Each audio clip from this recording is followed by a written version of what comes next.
identidade. Eu queria falar com vocês aqui um pouco sobre o viés secular e humanista do que as pessoas descobriram que a ausência de um pai causa. Eu peguei o texto de uma psicóloga que chama Eanes Moreira dos Santos Maciel. Ela é psicóloga clínica, graduada pela PUC de Goiás e pós-graduada pela UFG. Depois eu passo o currículo dela para vocês. Olha o que ela escreveu. A rejeição paterna traz mágoas e marcas profundas, traz dores físicas e emocionais. Para uma criança, a dor emocional pode ser vivida por anos, levando a insegurança, hostilidade e tendência à agressividade na vida adulta. Isso não é uma cristã, isso é uma psicóloga falando. Crianças que não conheceram limites advindos do pai irão procurá-los em tudo, e quando adultos, frequentemente os encontrarão em situações conflituosas e perigosas, álcool, drogas e prostituição. A relação pai-filho ou filha deve ser criado e fortalecido desde a concepção do bebê. Agora, olha isso aqui. Está aqui uma psicóloga. Tem mais alguma psicóloga aqui? Você é psico, não é, Simone? Mas trabalha com os que precisa. É através do pai que a criança descobre o limite. Tá certo que ela está falando, psicóloga? É através do pai que a criança descobre o limite, constrói sua personalidade e identidade. Constrói característica até a sua vida adulta. Ai, meu Deus. O difícil é pregar, irmãos, uma palavra que você está com um turbilhão da palavra. E você sabe o fim dela e dá uma vontade de já chegar no fim, mas daí tem que começar do começo para a gente entender, igual Deus fez com a gente. Então tenham paciência comigo. Quando o homem come do fruto da ciência do bem e do mal, ele está dizendo, não preciso de você, pai. Ele está dizendo isso para Deus. Eu já sei decidir e discernir. Aqui começa a nossa orfandade e perca da identidade da raça humana. Olha o texto de Gênesis 2, 16 e 17, conhecidíssimo, não precisa nem abrir. E o Senhor Deus lhe deu esta ordem a Adão e Eva. De toda a árvore do jardim comerás livremente, mas da árvore do conhecimento do bem e do mal não comerás, porque no dia em que dela comeres, certamente morrerás. A árvore era do quê? Do conhecimento do bem e do mal. O homem não tinha consciência ainda do bem e do mal. E Deus falou, comam de todas as árvores do jardim. Sabe uma observação que às vezes nos passa assim, a gente não percebe? Um versículo antes, ou alguns versículos antes, a palavra do Senhor vai falar que Deus plantou um jardim no Éden, certo? E no meio do jardim tinha uma árvore. Qual que era essa árvore? A árvore da vida. Cara, a gente sabe que Gênesis é um livro escrito de forma espiritual, certo? Então a árvore do conhecimento do bem e do mal, muito provavelmente não era uma manga que alguém comeu e passou a ter consciência. Assim como a árvore da vida, não era uma macieira. São figuras que o Senhor está usando ali. Então, nós entendemos que existia a opção do homem comer da vida e do homem comer da consciência. E ao invés de comer da vida, o homem escolheu comer da consciência. Então o homem comeu o fruto proibido, a árvore do conhecimento do bem e do mal. E o versículo 5 do capítulo 3 de Gênesis diz assim, Satanás daí, todo mundo conhece a história, Satanás tenta Adão e Eva, e essa é uma das justificativas que Satanás coloca. Porque Deus sabe que no dia em que dele dessa árvore do conhecimento do bem e do mal que ele falou para vocês não comerem, eles ainda não tinham comido, Satanás estava tentando eles. Deus sabe que no dia em que dele comerdes, se vos abrirão os olhos, e como Deus, serei conhecedores do bem e do mal. Satanás mentiu aqui? Não. Ele não mentiu. Ele é mentiroso, mas aqui ele não mentiu. Deus tinha falado já. Então, irmãos, a partir do momento em que o homem come do fruto da ciência do bem e do mal, ele está negligenciando a paternidade de Deus. Quando no coração do homem sobe o desejo maior de conhecer do que de confiar, a paternidade de Deus foi por água abaixo. o homem deixou de ser filho de Deus. Agora, pensa em tudo que essa psicóloga falou, cara. Quando Deus cria o homem, a intenção de Deus não era criar um ser estranho. Quando Deus cria o homem, a intenção de Deus não era criar um ser que ele não tivesse contato. Só que nós não temos a noção de como é nascer como Adão nasceu. Quando Adão nasceu, ele não tinha o sentimento de rejeição. Por quê? Porque ele nasceu do ventre do pai. Ele foi formado 100% em amor. Adão não trouxe nenhuma genética nele.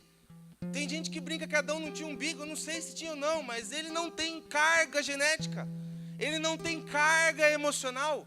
Ele não puxou os trejeitos do avô dele, porque ele não tinha avô. Ele foi criado das mãos de Deus, ele era perfeito. Ele sentia dentro dele a paternidade de Deus. A palavra do Senhor fala que, meu Deus, na viração do dia, Deus falava com o homem. Era da mesma forma que você, quando é jovem, criança, chega na sua casa, 5, 6 horas da tarde, na viração do dia, e o seu pai chega do trabalho, e era para ser assim, vocês sentam e conversam. Isso era o que Adão vivia. Então, no RG escolar de Adão, a paternidade estaria YHVH, e Jeová, o nome de Deus. No CPF de Adão, paternidade, Deus. Então Adão sentia-se completo na sua paternidade, porque ele era o filho de Deus. Eva, idem. Eles não precisavam se vestir, porque eles não tinham consciência de que estavam nus. Eles não precisavam trabalhar, porque pai significa pater, significa supridor, significa aquele que supre, aquele que dá limites. Eles não precisavam ter medo da morte, porque eles jamais infringiriam algo que lhes causasse a morte, porque o pai estava limitando-os pelo amor. Eles não precisavam trabalhar, carpir, plantar. O pai plantou o jardim. Eu sou o pai, eu sou o pater, eu sou o supridor. Vocês não precisam ter labor nenhum. Eu não vos criei para o trabalho, eu vos criei para mim. Glória a Deus. O Miguel nasce, um filho nasce. Por que que a mãe às vezes fica... A mãe de alguns não dá trabalho quando vai casar, né, Diguinho, Bruno? Tranquilo. Mas a mãe de outros dá trabalho, né? Tem mãe, por que que é difícil? Porque rompe-se esse elo. Não é fácil mesmo. Eu nem falo disso, porque eu não imagino como vai ser quando casar os meus, não sei como vai ser depois. Pelo menos mais um, acho que vem. Então, assim, cara, por que que é difícil para uma mãe, principalmente, entender esse corte? Porque a mãe, dentro do coração dela, ele é meu, cara. Cuidou, deu de mamar, cercou ao máximo. Isso é mãe, isso é pai. Então, a hora que sai debaixo da mãe, tem mãe que não entende isso, e deve ser muito difícil mesmo. E esse é o sentimento que tinha no coração do pai. Quando ele faz Adão, ele não faz Adão para o pecado. Ele não faz Adão para um dia se afastar dele. Ele faz Adão para que o pai... Cara, isso é incrível. A gente não vai poder entrar nisso aqui, mas existe o concílio eterno. A oportunidade em que o Pai, o Filho e o Espírito resolveram criar uma humanidade, entre aspas, resolveram. E fala de Deus tecendo o mundo. E de Cristo com ele, é algo maravilhoso. Então, quando o Senhor cria o homem, Ele não cria o homem para que ficasse longe dele. Na verdade, Ele cria o homem para Ele. Quando você cria algo que você criou, você cria algo para você. O filho eu não criei para mim, a gente já tem essa ótica hoje, talvez até por causa do pecado. Não estou me referindo a casamento, mas estou me referindo à independência que um dia causa. Então, quando isso acontece, há uma dificuldade no nosso coração para entender, porque há a quebra desse vínculo. Então, o pecado causou isso. E o homem foi criado na primeira da sua essência para ser filho. O homem foi criado para ser filho, cara. mudou um monte de coisa na humanidade já. Agora a turma está falando que nasce com o sexo que quiser ser. Mas uma coisa não muda, a geração de filhos. Não tem como, não muda. Não tem como nascer algo diferente de um espermatozoide humano, dentro de um óvulo. Não tem como parar a geração de filhos. Mexeram no sexo, mexeram na cultura, estão mexendo em tudo, mas não tem como. Tem barriga de aluguel, tem inseminação artificial, sim, mas o ponto de partida disso é algo que Deus criou, não algo que o homem criou. Então, queridos, a paternidade de Deus é a essência da criação da vida humana. Quando Deus nos criou, quando a palavra fala que nós fomos feitos, para o que nós fomos feitos? Para o louvor da glória dele. Por que para o louvor da glória dele? Para que ele se sinta satisfeito. Nós fomos criados para ele. Nós fomos formados para ele. Ele é o nosso pai. Ele é o nosso pater. Tanto ele é o nosso pai, que o dia em que ele resolver que nós não viveremos mais, nós não viveremos mais. Isso mostra o quanto ele é dono das coisas. Alguém já viu alguém voltar? Não estou falando de religião. Mas alguém já viu alguém voltar aqui do jeito que você está aí? Com o mesmo corpo. Morreu, depois de 20 anos voltou. Ué, você não tinha morrido? Ah, morri, mas eu voltei. Não, por quê? Porque quem limita a vida é o pai.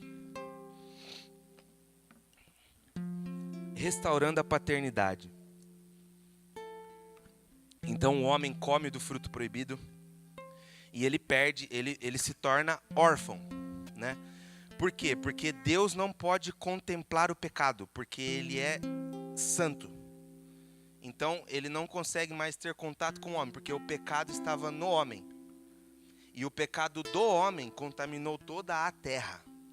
O Senhor fala acerca da terra ter abrolhos e espinhos e caldos, dificuldades, dores. Tudo isso o pecado causou. Então Deus não tinha mais ter contato sadio com o homem por conta do pecado que estava no homem. Isso precisava ser resolvido.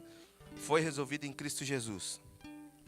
E agora nós vamos falar acerca da paternidade, restaurando a paternidade, essa paternidade que nós perdemos. Primeiro ponto, essa promessa já vinha desde o Antigo Testamento, desde o Velho Testamento. E nós vamos ver aqui no transcorrer dessa ministração. Há um texto, não precisam abrir, Mateus 8, 11 e 12, diz assim: digo-vos que muitos virão do Oriente e do Ocidente. Preste atenção nesse texto, Jesus está falando para os judeus. Digo-vos que muitos virão do Oriente e do Ocidente e tomarão lugares à mesa com Abraão, Isaque e Jacó no reino dos céus. Ao passo que os filhos do reino serão lançados para fora, nas trevas. Ali haverá choro e ranger de dentes. Irmãos, só voltando aqui um ponto que eu esqueci de comentar. Vocês viram no texto inicial, quando eu falei acerca do comentário da psicóloga? A paternidade traz identidade. A pessoa que não tem pai, ela está totalmente suscetível a ser uma pessoa sem identidade. Certo? Que vai buscar a sua identidade numa droga. Por quê? Porque ela sente uma ausência do eu, da razão da vida. E ela vai procurar isso em outras coisas destrutivas. Talvez ela não foi ensinada quando ela era nova pelo pai a ter limites. Então, inconscientemente, ela vai procurar limites em outras coisas. Ela vai sempre ter um coração desafiador, porque ela nunca foi limitada. Nunca cercaram ela daquilo que ela podia e daquilo que ela não podia fazer.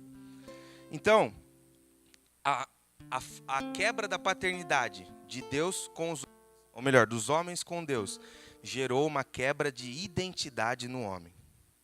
Quando Jesus diz isso, acerca do Oriente e do Ocidente, muitos virão do Oriente e do Ocidente, eu fiz alguns pontos aqui para observar.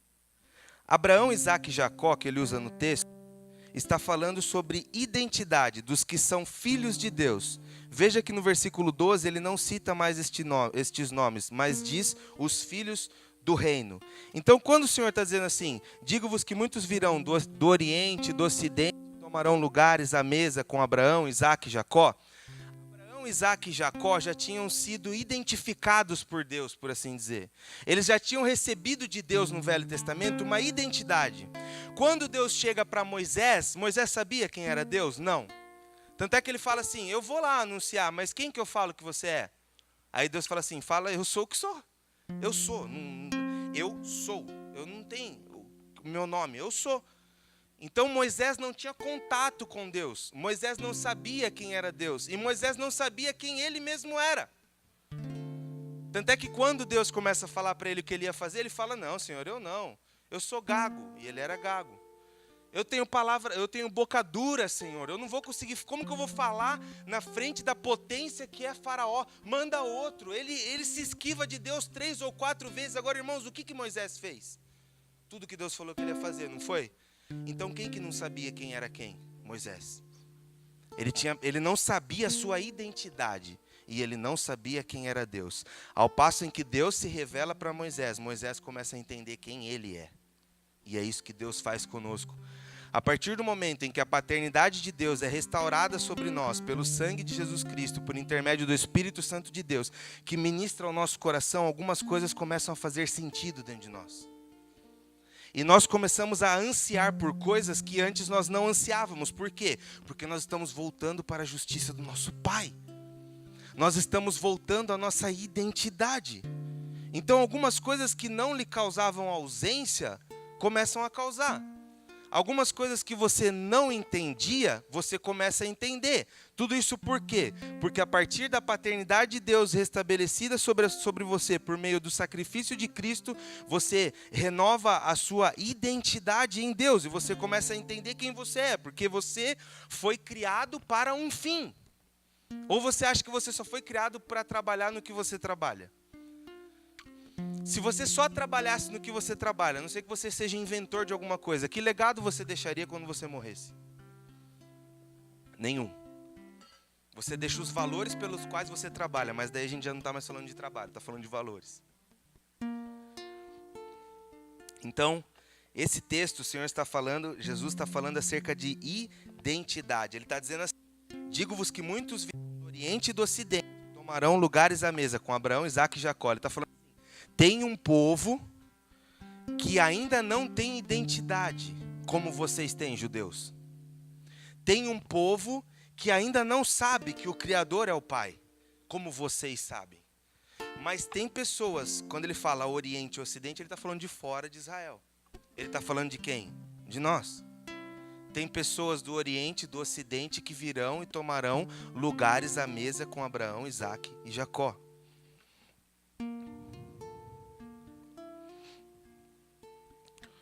Quando ele diz muitos virão do Oriente e do Ocidente, ele está falando de um modo geral, porque nós não tínhamos identidade como Abraão, Isaque e Jacó tinham. Esses já sabiam que eram filhos de Deus. Por isso Jesus diz em outra oportunidade que até destas pedras Deus poderia suscitar filhos a Abraão. Mas nós não sabíamos, precisamos saber. A identidade dos primeiros filhos, Israel, que é esse povo que a gente está falando aí. A passagem de Moisés está em Êxodo 4, 22 e 23. Dirás a Faraó, assim diz o Senhor, Israel é meu filho, meu primogênito. Presta atenção nisso.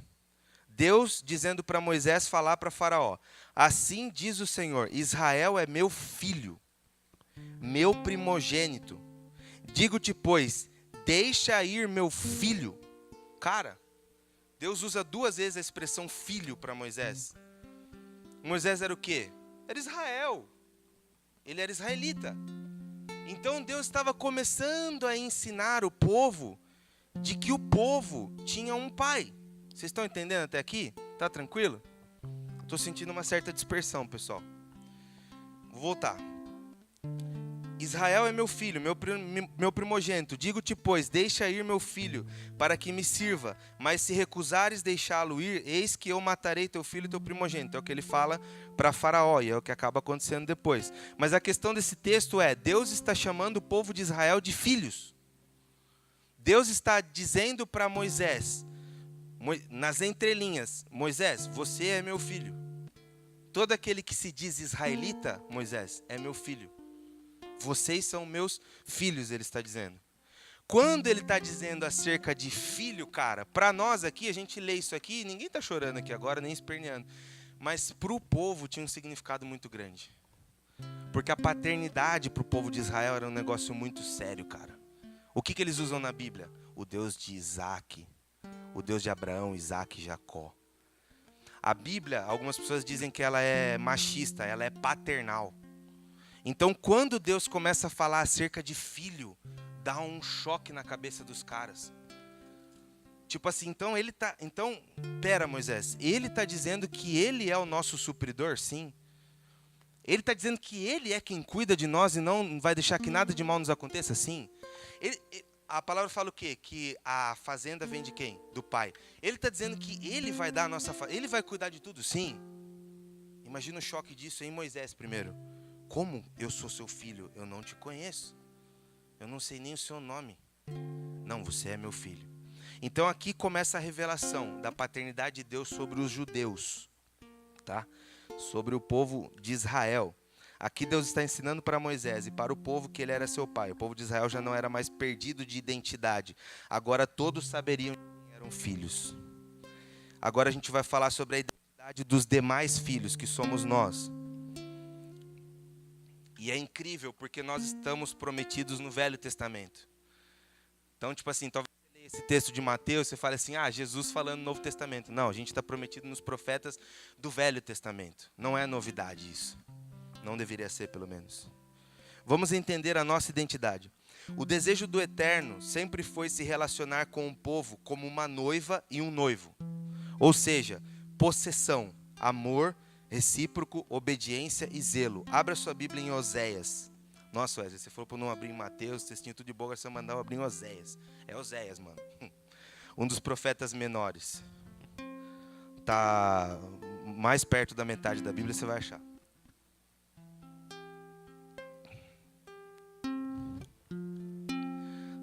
Começa a procurar antes de Mateus para trás, você vai chegar aí. Oséias 2. Deixa aberto em Oséias 2. Ai, Santo Espírito de Deus, faz com que essa palavra caia no nosso coração, Pai, que produza mudança, Deus. Nós não queremos ser um povo que te escuta e não age, Pai. Nós não queremos ser como um metal que só faz barulho, Deus, porque não foi para isso que o Senhor chamou a igreja.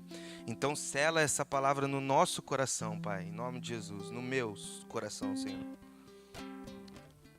Todo mundo aí em Oséias 2? Amém? Vou falar o que eu falei de novo para a gente entrar e ler o texto. O desejo do Senhor sempre foi se relacionar com um povo como uma noiva e um noivo, ou seja, possessão, amor recíproco, obediência, zelo, etc. Oséias 2:2, Deus falando para Israel, Deus levantando um profeta para admoestar, para repreender Israel. Acompanha a leitura comigo, não vai se adiantando. Oséias 2:2, contendei com vossa mãe. Ele está falando de quem? Quem que é a mãe que ele está falando? Israel. Contendei com vossa mãe, contendei porque ela não é minha mulher e eu não sou seu marido. E desvie ela as suas prostituições da sua vista e os seus adultérios de entre os seus seios. Olha aqui para mim. Deus queria de Israel o quê? Dele, cara. A questão de noivo e noiva, filho e filha é a mesma coisa, é possessão. O que o noivo tem que ser para a noiva, sem machismo nem nada. Tem que ser o cara que ajuda ela, que chega na voadora, que vai cobrir as tretas dela, que vai se botar no fogo por ela, e a noiva pelo noivo também. Então o que o Senhor está querendo imprimir no coração deles aqui é, eu resgatei vocês em Moisés para que vocês fossem o meu povo. Eu falei que vocês eram os meus filhos. Eu quero criar com vocês uma identidade de carinho que eu tinha lá com Adão antes do pecado. Eu estou querendo que vocês sejam meus porque eu sou o seu. Eu sou do meu amado e meu amado é meu. Outra pessoa do Velho Testamento também disse isso. Acho que Cantares, sei lá. Deve ser. Então assim, o que o Senhor está querendo dizer? Contato, aproximação, tete a tete. Eu fiz o homem para o louvor da minha glória. Eu fiz o homem para a gente se deliciar junto. E o homem pecou. Então eu estou restaurando isso, eu quero isso de volta. Então eu dou a lei. A lei sou eu, personificado em pedra. Se vocês cumprirem tudo isso, vocês me alegrarão. Mas daí a lei que nasceu para que aproximasse o homem de Deus, acabou afastando de vez. Por quê? Porque denunciou o pecado do homem. Porque o homem não sabia que cobiçar uma mulher era pecado. A partir da lei ele soube. Então o que o Senhor ia colocando para aproximar o homem dele, foi afastando ele do homem. E aí ele vem em Oséias e fala assim: diga para sua mãe que ela não é a minha noiva, ela está se prostituindo. Israel provavelmente estava adorando outros deuses, não estava tendo intimidade com Deus, não estava tendo contato com Deus. E Deus começa a requerer esse direito que é dele, porque foi ele que escolheu Israel. A gente tem dificuldade às vezes, irmãos, para entender predestinação, para entender salvação eterna, para entender a escolha de Deus. Eu quero te fazer uma pergunta: o que o primogênito de Faraó fez para morrer? Nada. Mas Deus escolheu os israelitas. Deus escolhe, é direito dele. É ele quem criou, cara. Se você formar 4 vasos de barro na sua casa e você falar: pô, 4 vasos é muito, eu vou quebrar um. Você escolhe qual que você quebra, foi você que fez. Ele é soberano, ele que fez. Ele que fez, ele é o dono, ele é o possuidor.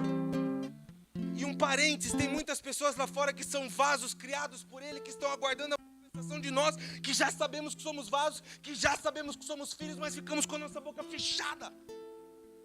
E as pessoas lá fora morrendo nas suas próprias vidas, nas suas mazelas, procurando uma identidade que nós já temos, e ele só deu para nós hoje como igreja, para que a gente possa retribuir isso, e para que a gente possa passar isso para outras pessoas. Contendei com vossa mãe, versículo 2. Contendei porque ela não é minha mulher e eu não sou seu marido, e desvie ela suas prostituições da sua vista e os seus adultérios de entre os seus seios. Vamos observar um texto que mostra um princípio do Senhor, antes de continuarmos a ler Oséias. Não precisa abrir, eu vou ler para vocês João 12, 24, para vocês entenderem o próximo versículo de Oséias, que a gente vai ler, que não é o versículo 3. João 12, 24. Em verdade vos digo, que se o grão de trigo caindo na terra não morrer, fica ele só. Mas se morrer, produz muito fruto. Na ótica de Deus, mortificação gera semente, que gera vida. É o que ele fez para que tivéssemos a sua identidade. Presta atenção nisso que eu estou falando, que é muito importante para você entender o que a gente vai ler agora em Oséias. Vamos observar um texto que mostra um princípio do Senhor. Em verdade vos digo, que quando ele fala em verdade, é o quê? Presta muita atenção. Quando ele fala, beleza. Agora, quando ele vira e fala, em verdade, ele está falando, por favor, preste muita atenção no que eu vou falar. Isso é a expressão duplicada, em verdade. Se o grão de trigo caindo na terra não morrer, fica ele só. Mas se morrer, produz muito fruto. Na ótica de Deus, mortificação gera semente que gera vida. É o que ele fez para que tivéssemos a sua identidade. Agora vá para o versículo 23 de Oséias. Olha o que ele fez para que nós fôssemos inseridos na família de Deus, para que nós fôssemos feitos povo de Deus. Na minha versão, que é a Almeida Revista Atualizada, os nomes que ele usa aí já é um nome que a gente consegue entender, porque os nomes que ele usa nesse texto, na verdade, são significados, tá? São nomes para significar algo. Então, olha só. Como está aqui na minha Bíblia. Semearei Israel para mim na terra. Olha isso. Pausa. Presta atenção no que a gente acabou de ler em João. Você entendeu? Conexão? Semearei Israel para mim na terra. E compadecer-me-ei da desfavorecida. Está escrito aqui, que deve estar algum nome aí. E a não meu povo, que é o outro nome, significa não meu povo, que não é povo dele, direi, 2 pontos, tu és o meu povo. Ele dirá, tu és o meu Deus. Essa é a nossa promessa. Vou ler de novo. Semearei Israel para mim na terra, e compadecer-me-ei da desfavorecida. E ao não meu povo direi, tu és meu povo. Ele dirá, tu és meu Deus. Quem o Senhor diz que é Israel lá, quando ele fala para Moisés em Êxodo, Israel é o meu primogênito. Quem que é o primogênito de Deus? Yeshua, o Filho de Deus. Então, quando ele fala para Moisés acerca da paternidade, ele estava também revelando uma tipificação de Cristo no povo de Israel. Ele estava revelando uma tipificação do Filho dele no povo de Israel. Quando ele diz aqui em Oséias que ele vai semear Israel na terra, que ele vai fincar Israel terra abaixo para que Israel possa morrer como semente, nascer como árvore, quem fez isso? E quem veio? Então, quando Jesus diz em João acerca dessa parábola do trigo, que ele fala em verdade vos digo, é que é maravilhoso isso, irmãos. A Bíblia fala uma coisa, ela fala 200 coisas, mas uma das coisas que ele está falando é aquilo que ele ia fazer, porque ele morreu. Ele veio e ele morreu. Ele foi a semente que Deus plantou na terra, para que o não meu povo pudesse dizer, tu és o meu Deus.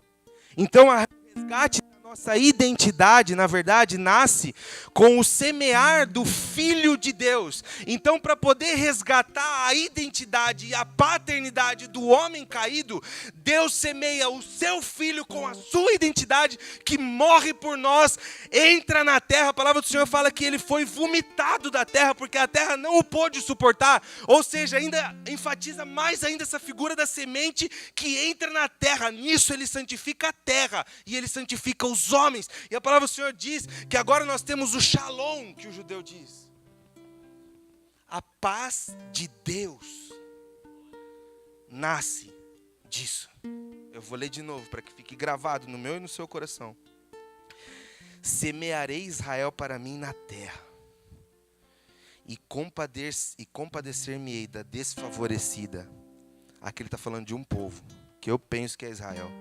Aí ele coloca vírgula, ele vai continuar explicando o que essa semeadura na terra de Israel na terra vai causar. E a não meu povo, que não meu povo somos nós, direi, tu és meu povo.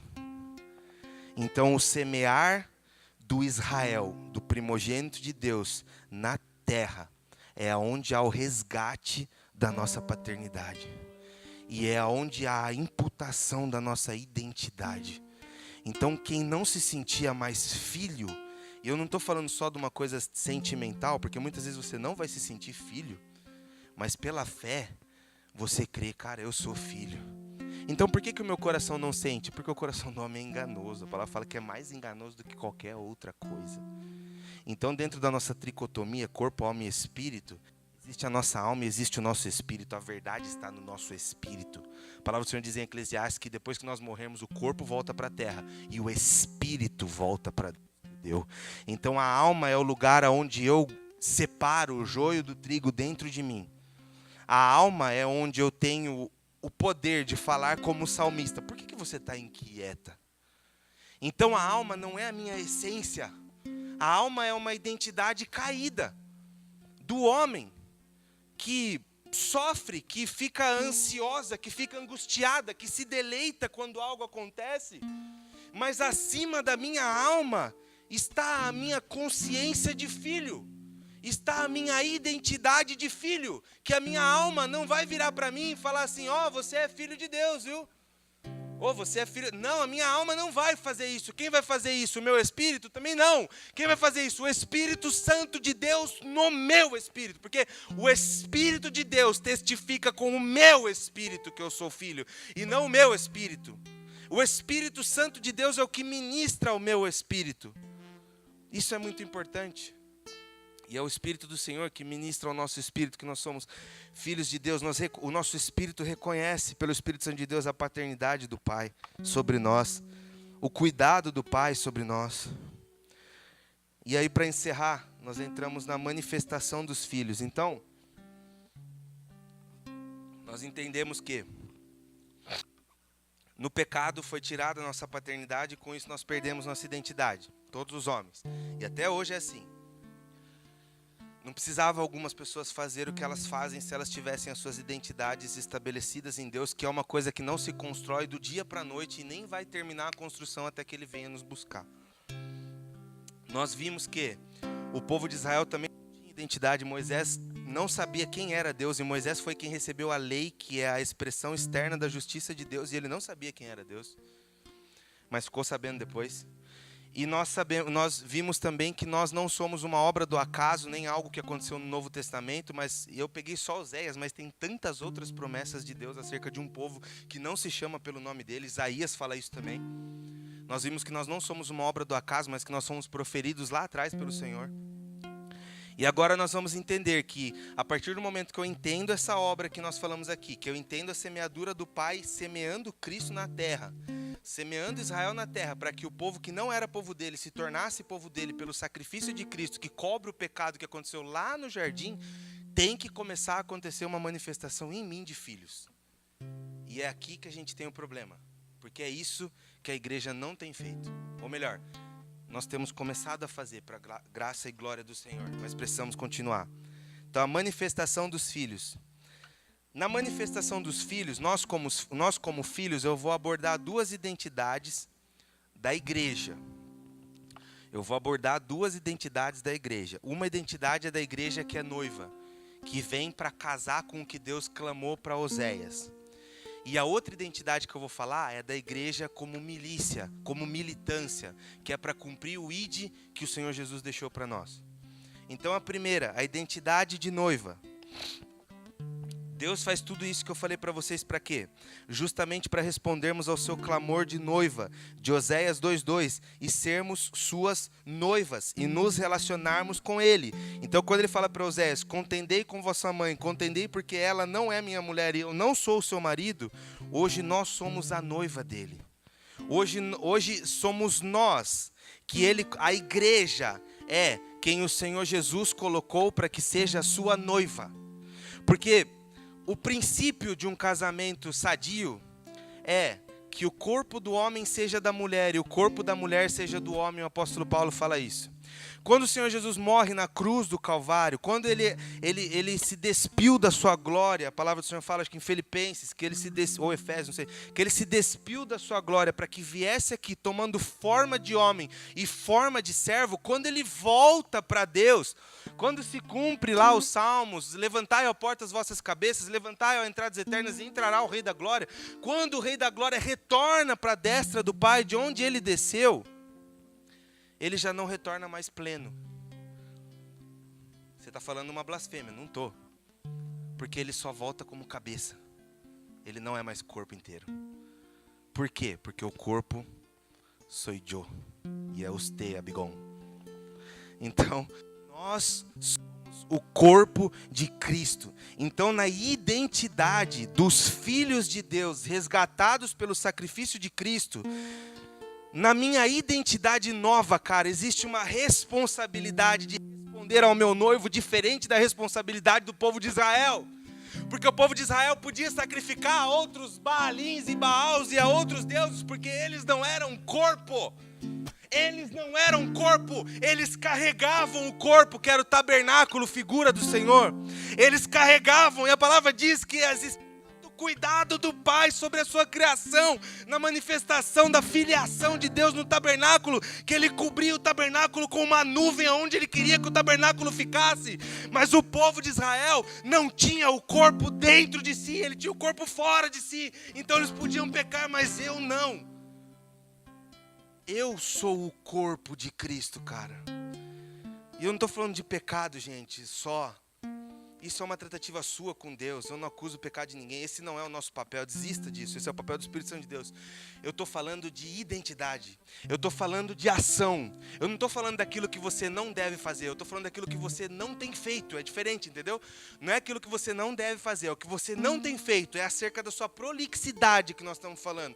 É acerca de nós ficarmos falando e não fazermos. É questão de hoje nós termos uma nova identidade. É questão de hoje nós não sermos mais como o povo de Israel. Então Deus não vai mais levantar um Oséias para falar: ei, vocês são minhas noivas e vocês me abandonaram. Por quê? Porque nós somos em Cristo e nós estamos em Cristo. Então quando ele olha para o Senhor Jesus, ele não enxerga a cabeça correndo de um lado e o corpo correndo de outro. Ele enxerga Yeshua sobre a minha cabeça e eu como corpo de Yeshua. Irmãos do céu. Então essa é a nossa nova identidade, cara. Eu sou o corpo de Jesus. Não é mais uma questão de relacionamento, é uma questão de ser, de essência, de posicionamento. É uma questão de entender aquilo que eu sou, não aquilo que eu tenho que fazer, mas aquilo que eu tenho que me tornar. É mais importante aquilo que eu tenho que me tornar do que aquilo que eu tenho que fazer. Porque se eu buscar aquilo que eu tenho que me tornar, e eu me tornar corpo pleno de Cristo, já não haverá mais necessidade que alguém fale o que eu tenho que fazer. Porque o corpo funciona perfeitamente. Então essa é a identidade de noiva, corpo de Cristo. Possessão de Cristo. E dentro dessa identidade também, há uma outra identidade da igreja, que é a militância. Então, ser corpo diz acerca daquilo que eu tenho que me tornar. A militância da identidade da igreja diz aquilo que eu tenho que fazer. Porque quem me tornou corpo? Ele. Eu não fiz força nenhuma, não conseguiria. Agora, se eu sou dele, cara, eu sou o braço dele. Se eu sou o braço dele, eu tenho que me movimentar. Se eu sou a mão de Jesus, então, eu tenho que pegar. Se eu sou o pé de Jesus, eu tenho que andar. Você entende que hoje ele é só o cabeça? Ele só coordena. E isso, irmãos, é um privilégio imensurável. Imensurável. Quando a palavra do Senhor fala que nós somos embaixadores de Deus na terra, cara, ela está falando que o Senhor Jesus foi e deixou uma embaixada aqui, que é o corpo dele. E ele não vai voltar a ser mão, é isso que é incrível. Ele não vai voltar a ser pé. Ele não vai voltar a ser corpo. Por quê? Porque isso cabe a nós, esse é o nosso encargo, então ele não vai voltar a ser. Então é por isso que dentro daquilo que eu tenho que me tornar como noiva, eu tenho que militar como igreja. Esse é o último tópico que eu já vou encerrar. Ó, identidade da igreja, militância. Cara, é aqui que é um negócio meio zica. Nossa, agora fui profundo agora. Mas é que assim, ó. Vou ler do jeito que eu escrevi aqui. Marxismo da identidade da igreja. Marx dizia que, todo mundo deve saber, depois dessa eleição, todo mundo sabe quem é Marx, né? Marx dizia que, frase dele, a religião é o ópio das massas. Ele dizia isso acerca de religião. A gente também não curte religiosidade, né? Então, de certa forma, nós está junto. A religião é o ópio das massas, ou seja, um sedativo, aqui já não é mais frase dele, estou explicando o que ele falou. Ou seja, um sedativo faz com que as pessoas sejam passivas quanto à injustiça, pois haverá festa no céu e tchau, tchau. E hoje, nós não somos assim? Cara, a gente não é assim?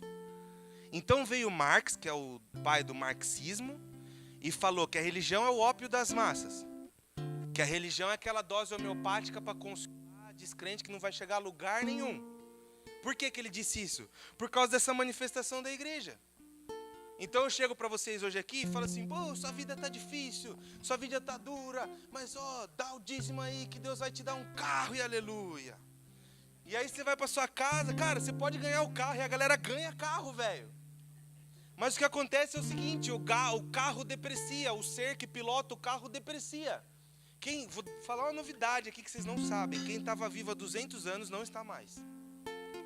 E aonde eles estão? Então, eu não estou pregando, eu não estou falando, e eu não quero levar o meu cristianismo dessa forma, de que eu vou ficar pensando, pá, cara, vamos aí, vamos morrendo todo mundo, mas um dia nós vamos morar no céu. Não! O Senhor Jesus nos mandou aqui para restabelecer a comunhão do jardim, cara, para manifestar o reino dele na terra. Então, se eu que sou filho de Deus, que tenho o reino dentro de mim, não manifesto o reino no meu trabalho, com os meus amigos, com as pessoas que me cercam, quem vai manifestar? Quem vai estabelecer essas coisas que não a igreja? Essa militância, irmãos, que nós precisamos nos manifestar. Olha o que Jesus fez, cara. Filipenses 2,7, antes a si mesmo se esvaziou, assumindo a forma de servo, tornando-se em semelhança de homens e reconhecido em figura humana. E Isaías vai dizer que ele era feio. Isaías fala, Jesus, o Messias, o Yeshua, Hamashia, ele vai ser feio. Porque nós vamos olhar para ele e não vamos ter desejo nenhum de estar perto dele. Como aquele com quem nós viramos o rosto, ele será, como um morador de rua, feio. Não vai ter nada nele que seja bonito. É por isso que os judeus não entenderam Isaías. É por isso que quando chega filho do Zeca Maria, aí vai lá em Lucas 4:24, sobe na sinagoga e fala assim: eis que o Senhor enviará o seu enviado que restaurará, quebrará o cativeiro aos cativos, dará visão aos cegos. Hoje cumpriu isso sobre vocês. Miserável, filho do Zé, quem que é ele? Talvez se a gente estivesse lá na sinagoga, a gente fala também: filho do Zeca Maria, comeu pó de madeira a vida inteira, vai falar que é o Messias agora? Vocês entendem o choque dos judeus? É plausível. Cara, ele se despiu da sua glória. Então nós não somos o que Marx falou que nós somos. Se a igreja há muito tempo foi assim, e se infelizmente foi isso que ele conheceu da igreja, que ele também não teve culpa, cara, nós não podemos ser assim. Essa não é a igreja do fim. A igreja do fim não é essa. A igreja do fim é uma noiva que não está mais em estado vegetativo. É um corpo que não está mais deitado numa UTI. É um corpo que não se movimenta de domingo de manhã e domingo à noite. Não é. O Senhor tem despertado a sua noiva. O corpo tem começado a enviar choques para o braço. Levanta, cara. O corpo tem começado a levantar choques no corpo. Levanta, tórax. Eu preciso que você comece a respirar. A dar choques no pulmão. Pulmão infle. Eu preciso que você infle. A enviar choques para o pé. Vai, pé. Eu sei que você está doendo. São 2018 anos. Mas é agora que eu estou te levantando. Está chegando perto o tempo do fim. Tudo tem se cumprido. Na palavra, tudo que o Senhor tem dito. Os sinais já se podem ver. Os cataclismas estratosféricos, a questão da justiça, a questão da perca da cultura do céu, estão querendo tirar de nós a nossa sociedade judaico-cristã, pai, filho e esposa, estão querendo tirar, estão querendo fazer uma série de coisas. O que é isso? São os sinais do fim, é o caos instaurado no mundo, é a falta de respeito, é a falta de preocupação com a vida, é a falta de empatia na sua essência. Isso não é só dos jihadistas que cortam a cabeça dos cristãos lá no Oriente Médio. Isso é de nós, que passamos no farol, tem uma pessoa caída morta, a gente olha e fala: ai, que dó, rapaz, está morto. Corinthians ganhou? E o São Paulo? Qual que é a diferença nossa com os jihadistas? É que eles teriam cortado a cabeça, mas a gente já deixou para morrer. Talvez seja pior, porque o corte mata de vez. E a gente está fazendo com que morra aos poucos. Aí eu vou entrar, vou só falar aqui o que eu publiquei no Facebook, que foi depois de tudo isso que o Espírito Santo de Deus foi ministrando no meu coração, que eu não sei se todo mundo leu. Por que nos assusta uma cura e por que não nos assusta um necessitado? Já parou pra pensar nisso? Assim, vou explicar. Se tivesse um paralítico aqui, aí a gente orasse, esse paralítico levantasse e começasse a andar, a gente ficaria assustado, não ficaria? Eu ficaria. Tá. Agora, por que quando eu saio daqui, se tiver um cara ali na praça, aqui tem um monte, deitado, mendigando, não me assusta, é normal? Porque os valores da igreja estão invertidos, cara. Primeiro, o paralítico não era para nos assustar, o paralítico era para ser normal andar. E o cara de rua é o anormal. O paralítico já provou do reino e está vivo. E foi curado. Beleza, é isso que o reino causa. Agora, o morador de rua lá fora não sabe nada. Não sabe de identidade, não sabe nada. Então olha como os valores se inverteram. Porque nós achamos que a cura é normal, mas o necessitado... Nós achamos que a cura é anormal, mas o necessitado é normal. Isso é um desvirtuamento da ótica da igreja. Jesus veio para colocar tudo em ordem. Nenhum dos dois deveria nos assustar. Se estamos objetivando e pregando um reino futuro e estabelecendo aqui, agora na terra, então temos que entender que o nosso reino não há fome nem enfermidades. Esse é o princípio do reino. Sem doença e sem fome. Não é só sem doença. Você entende? Não é uma questão de curar, nem de dar comida, mas sim de manifestar o reino. Mas para isso é preciso cada vez mais conhecê-lo, conhecer o reino e conhecer o rei do reino, para aí sim manifestá-lo. Então olha quantas coisas a gente tem que pensar, cara. Só disso que a gente conversou hoje de manhã, tem 200 coisas para pensar. Eu tenho que... Porque assim, a Sara falou isso aqui, eu nem sei onde foi parar, que era um dos tópicos aqui. Mas assim, esses dias a gente estava lá no monte orando, aí o Espírito Santo de Deus ministrou isso no meu coração. Você crê que Deus é grande? Todo mundo aqui crê que Deus é grande. Beleza. Por que você tem medo, então, de algumas coisas? Ou você não tem? Eu tenho. Por quê? O nosso medo mostra o quanto nós falamos que ele é grande da boca para fora. Se ele fosse verdadeiramente grande dentro de nós, nós teríamos medo, sim, mas seria bem menos, cara. Jesus suou sangue uma vez só na vida. Quando ele estava para se separar de Deus, que aí é um medo totalmente plausível. O resto ele andou sobre as águas, abraçou leproso, foi ameaçado de morte, não teve... Então, a gente fala que Deus é grande, mas o que falta? A gente conhecer Ele. Falta a gente conhecer.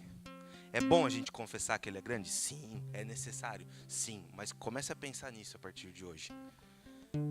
Os nossos, não só os nossos medos, mas tudo aquilo que nos embrenha, sabe? Que nos puxa para cada vez mais ser terra, terra, terra.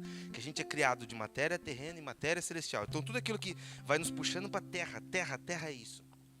Mostra o quanto nós não conhecemos Ele. Então tudo que nós falamos aqui, irmãos, tudo que foi ministrado aqui, aonde está o segredo disso tudo? Em conhecer o Senhor. Em ter intimidade com Ele, em se desenvolver com Ele. Não tem outra forma, cara.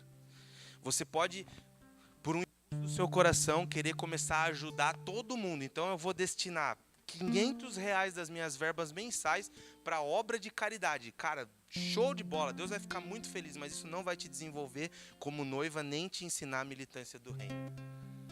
Por quê? Porque a questão não é o valor que você dá, mas o que está por trás disso. O que te impulsiona a isso. Se o que te impulsionar a isso for um conhecimento de Cristo, cara, você está no caminho certo. Se for só uma boa ação, você também está no caminho certo, mas você não está se desenvolvendo nele, entendeu? Então, é o que nós falamos na semana retrasada. A igreja de Éfeso do Apocalipse era uma igreja o quê? Extremamente ativa. Fazia tudo, né? Condenava os falsos apóstolos. Era firme no ensinar, fazia tudo certinho. Mas o que ela fez? Abandonou o primeiro amor. Deus fala, tenho contra ti que abandonaste o primeiro amor. Volta, senão eu tirarei de você o castiçal. O que é o castiçal? É a igreja, eu vou tirar a igreja de Éfeso. Cara, isso é muito sério. Então, excesso de atuação não significa estar correto. Por quê? Porque vai da motivação pelo qual você faz essas coisas. A intencionalidade que a gente sempre, o Espírito Santo de Deus sempre martela em nós. Feche seus olhos aí, no seu lugar. Baixe sua cabeça.